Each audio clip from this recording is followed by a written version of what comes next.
நம பார்வதி பதலே ஹரஹர மகாதேவ.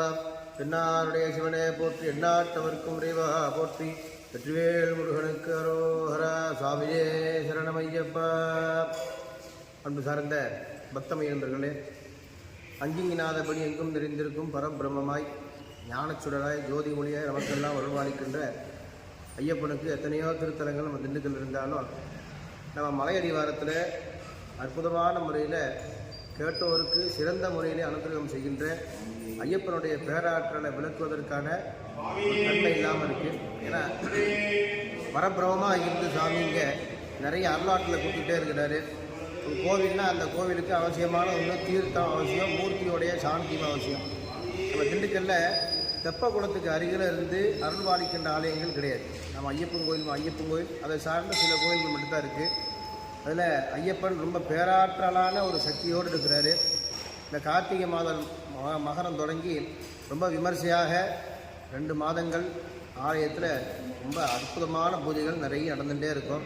இன்றைய காலையில் சாமியோடைய முதல் நாள் தமிழ் மாத பொறுப்பை கார்த்திகை முன்னிட்டு சிறப்பான முறையில் சாமிக்கு பூஜைகள் செய்விக்கப்பட்டு இன்னும் சிறிது நேரத்தில் கொடியேற்றும் வைபவம் நிர்வாகத்தின் தலைமையில் நடைபெற இருக்கின்றது. இந்த அற்புதமான நேரத்தில் ஐயப்பன்மார்களும் ஏனைய பக்தர்களும் இந்த நாள்களில் டெய்லி கலந்து கொண்டு எல்லாமல்ல ஐயப்பனுடைய பரிபூர்ண அருளையும் அனுகிரகத்தையும் பெற்றியுமாறு கேட்டுக்கொள்கிறோம். நாள் விரதம் இருந்து ஐயப்பனை தரிசிக்க போகிறாங்க. ஒரு கும்பாபிஷேகம் நம்மலாம் பார்ப்போம். அந்த கும்பாபிஷேகத்தை பார்த்திங்கன்னா கும்பாபிஷேகம் முடிஞ்சதுக்கப்புறம் தான் 48 நாள் சாமிக்கு அனுஷ்டியம் பண்ணுவோம்.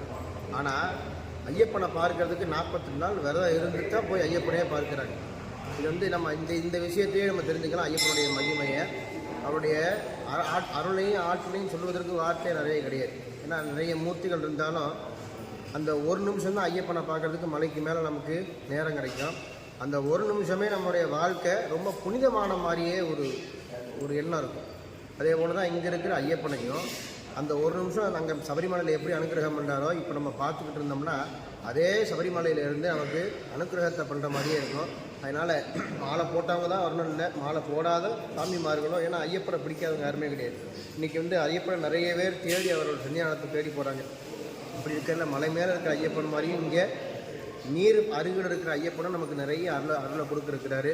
அதனால் எல்லாரும் கலந்துக்கணும். இந்த மகர நாட்களில் ஐயப்பனை வழிபாடு செய்கிறது ரொம்ப ரொம்ப விசேஷமான பலனை தரும். மற்ற ஏழால் மலையடிவாரம் ஐயப்பன் கோயிலில் 9 மணிக்கு கொடியேற்றி வைத்து இந்த கொடியேற்று விழாவினை தொடங்கி வைக்கிறார்கள். இதன் தொடர்ச்சியாக ஐயப்ப சுவாமிக்கு அனைவரும் மாலை அணிவிக்கும் நிகழ்ச்சி நடந்து கொண்டிருக்கிறது. வருகிற 29ஆம் தேதி, அதாவது நவம்பர் 29 தேதி நம்ம திருக்கோயிலின் சார்பாக மகா சண்டி ஹோமம் நடைபெற உள்ளது. அதனைத் தொடர்ந்து டிசம்பர் 26ஆம் தேதி மாபெரும் அன்னதானம், 27ஆம் தேதி ஒரு ரத ஊர்வலம் சிறப்பாக நடைபெற இருக்கிறது. ஆகவே அனைத்து பக்தர்களும் அனைத்து நிகழ்ச்சிகளிலும் கலந்து கொண்டு ஐயப்பனை தரிசனம் செய்ய வேண்டுமாறு உங்களை அன்புடன் அழைப்பவர்கள் திண்டுக்கல் வட்டார ஐயப்ப பக்தர்கள் சங்கம் மற்றும் அறக்கட்டளை திண்டுக்கல். சாமி.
बृहस्पतिः त्रिवन्द्र इन्द्र चागरिचराट्रन्धारयतां दृगं पर्वतः अदरे सन्तु शत्रवः इन्द्रैव रुद्रः दत्ते देवाः तां विश्वरूपापसमोदधान अभिशावर्तेन्दः चिरञ्जीवेव सरजस्य वीराः गणपतिमूर्तये नमः महागणपतये नमः करस्तकदलीतूत पणसेक्षुगमोदकं बालसूर्यप्रभाहार वन्दे बालगणाधिपं गणेशाय नमः विद्यादेवाय नमः गौनेत्रेभ्यो नमः गणानाहं त्वा गणपतिं नमामहे कविं कवीनाम् उपवस्रवत्तमं ज्ञातराजं ब्रह्मणा सुगन्धधूपमाग्राभजामि।